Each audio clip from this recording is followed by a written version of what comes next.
These guys. We wanted you to be with these guys, Spidey. I like those guys, but we wanted you to be with them. That's all I'm saying.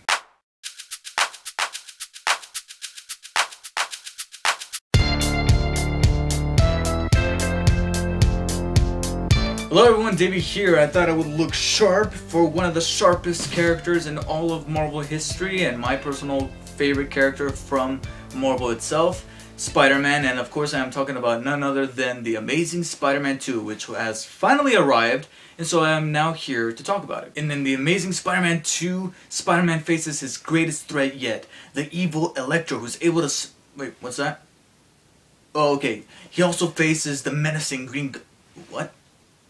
Oh, right, and he also goes up against the Rhino and Girl Trouble and secrets about his father, and life just pretty much sucks. Now, The Amazing Spider-Man 2 was probably the movie that I was the most skeptical of this entire summer season, and for good reason, because when they announced that they were going to make a sequel, I'm like, okay, cool, maybe now that they got the origin story out of the way, maybe they can focus on some of the key issues that they introduced in the first one, especially the one that I was the most interested in, which is that whole background with Peter's mom and dad and what they were all involved in, and I wanted to see more of that, and we do get a broader glimpse at that past, at that secretive past, and to see what happened there. But as the time went on and they started announcing every damn villain that was going to be in this movie, I'm like, Spider-Man 3 again. And it turns out that that's actually what happens. It's subplot after subplot after subplot, and almost so many things that Peter as Spider-Man has to deal with. Now, it was treated in a way where it was somewhat understandable how he has to deal with all these things, assuming the role of Spider-Man. There were things that really didn't make sense as to why he has to deal with all these things one at a time, because eventually it's gonna happen. Like Captain Stacy said in the first film, he's gonna have to make enemies, and of course that builds turmoil between him and Gwen Stacy, which is one of the things that he has to deal with here as to whether or not he feels justified putting her in danger. And then the fact that he doesn't know a whole lot about his father prior to his passing still gnaws at him. And then, of course, terror strikes New York City as Electro comes to light, no pun intended. And so the fact that he does have to deal with all these things, being the fact that he's a freaking superhero, is somewhat understandable. Could it have been spread out to the third and fourth upcoming movie? Yes, it could have, especially a particular villain that the studio went forth and said, yeah, this guy's only in the movie for like 10 minutes. Only to do that. In my opinion, they only did that to cover their ass. It's like they made that decision to put him in there, and so that they don't look so bad after the movie comes out, they went ahead of time and said, oh yeah, this character's only in there for like 10 minutes. And I'm like, well then don't put him in there. Why does he have to be in there? And sure enough, he's in literally the bookends of the movie. First 5 minutes, last 5 minutes. That's it. Which leads me to Electro, who I thoroughly believe that he almost didn't really need to be in this movie when you really think about it. Was he cool to see on screen? Yes, he was a cool looking villain. But he wasn't a cool villain in general, because what makes a cool villain is a villain with a backstory and an origin that I can understand, that I can sympathize with, that it makes him feel justified for what he's doing. Things that I kind of didn't really feel with Max Dillon. Now, I don't know for sure if this was the case in the comics, and maybe I should have looked it up before I did this review, but they paint him as this very obsessive fanatic over Spider-Man. Like, he loves Spider-Man. He's talking to himself, and just he's freaky. He's a freaky looking nerd, and I don't know, that just didn't sit well with me. The whole thing about how he's so obsessive. He basically pulls I can't remember her name, but the woman who ended up killing Selena, you know, the famous singer Selena, the Mexican singer.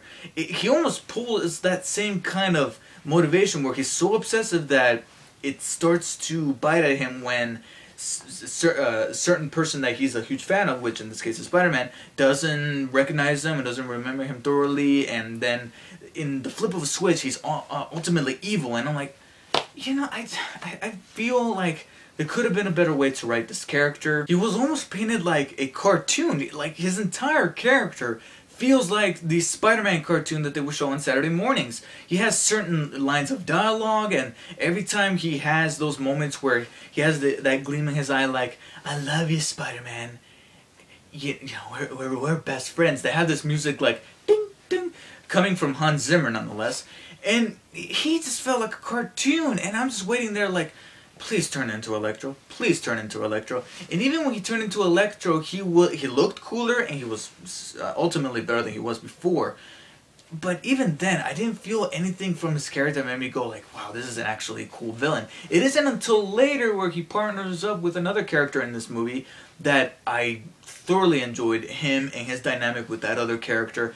It's sad to see that it didn't last for that long, but I would have loved to have seen more of that, and maybe we will in a potential future, I want to say Marvel movie, but this is not part of the Marvel Cinematic Universe, so let's go ahead and say Spider-Man related film. But there's no denying that he looked cool. The effects on him, the way he was shooting out lightning, he was cool to see, and he led to some of the more fascinating action sequences in the movie. His fights with Spider-Man are just magnificent, and it really showcased of how Mark Webb, the director, really honed in his skills as to capturing Spider-Man on film whenever he's twirling around shooting webs.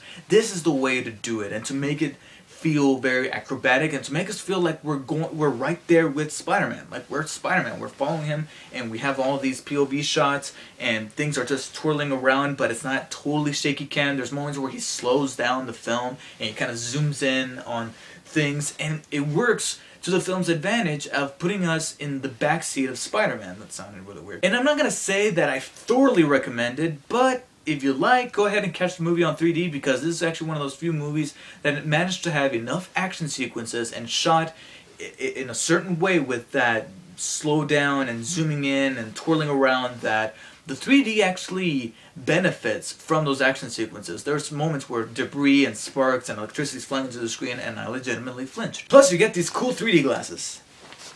I'm actually a fan of when movies, or at least marketing for movies, go the extra mile and spend a little bit of money to actually give us things like this. Look at this. This is actually pretty cool. I'm gonna keep these. In fact, I'm gonna do the rest of the review with these glasses. So, I'm not. And to be fair, Max Dillon, or aka Electro, weren't the only things that I felt were a little too cartoony or too comic booky, and I know that that's a very, I don't want to call it a cop-out answer, but something that just doesn't feel right to say, considering that this is a movie based on a comic book. But there were other parts where I feel like they were just being a little too melodramatic and just a little too much, something that maybe if it was toned down back a bit and made a little bit more somewhat realistic in the way that they delivered lines, or stuff like that, you know?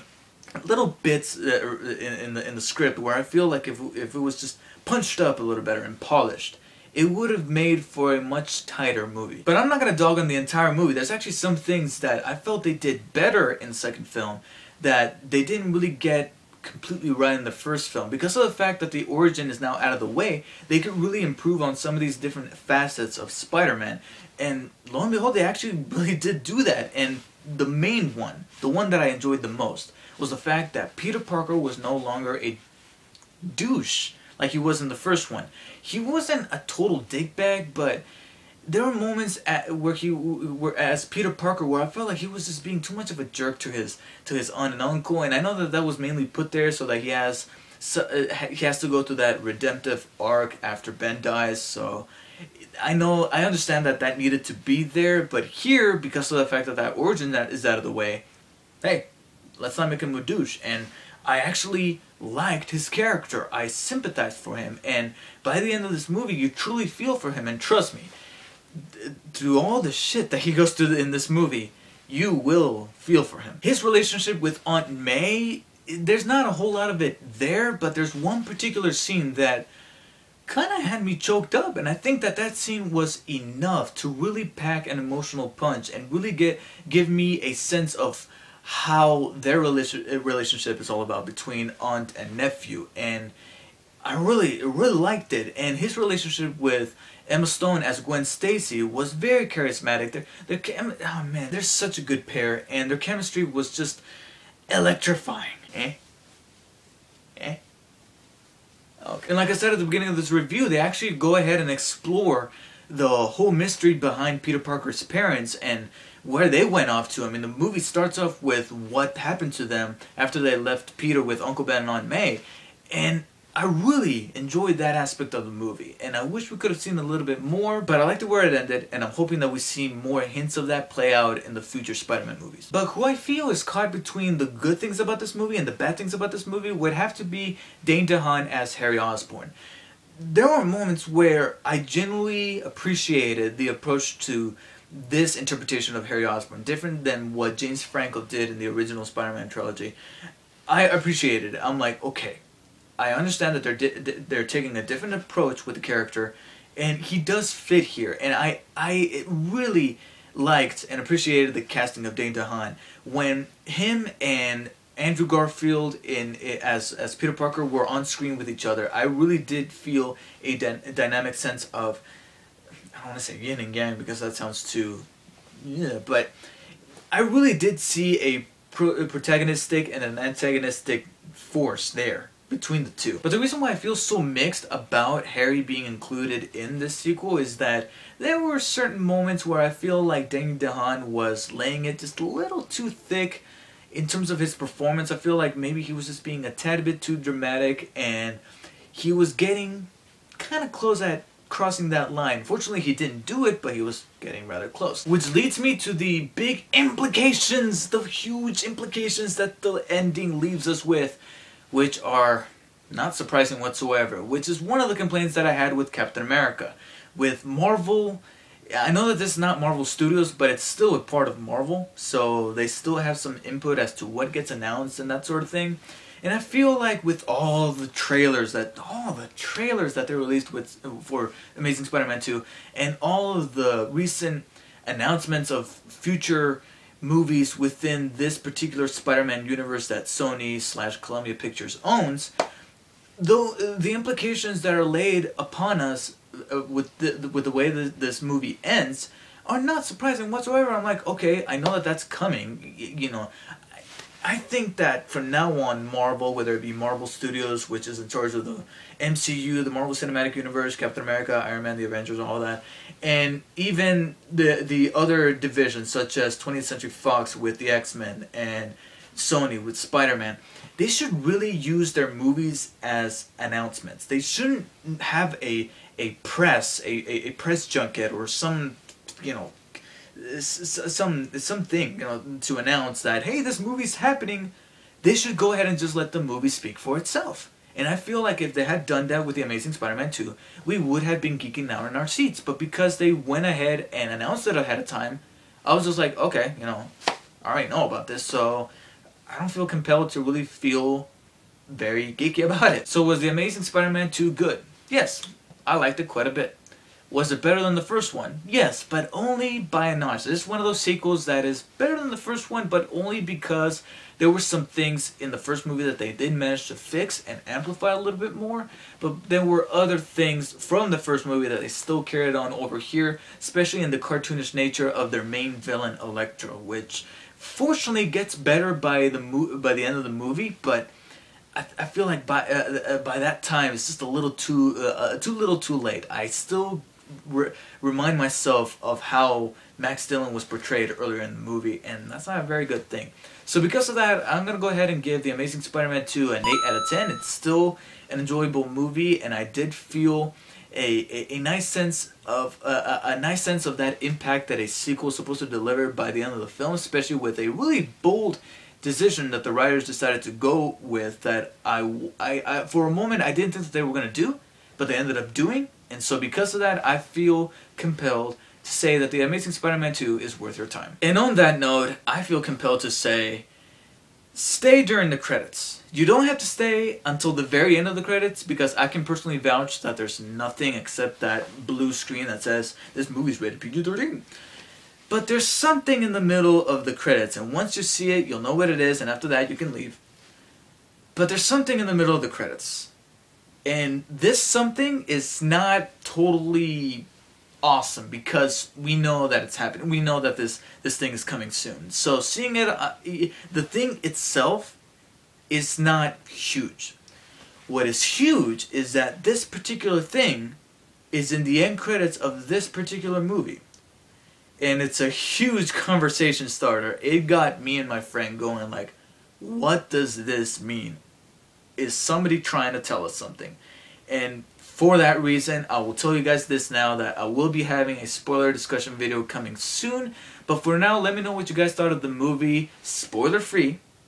And I'll hopefully see you guys soon with a spoiler discussion on The Amazing Spider-Man 2. So until next time guys, see you later.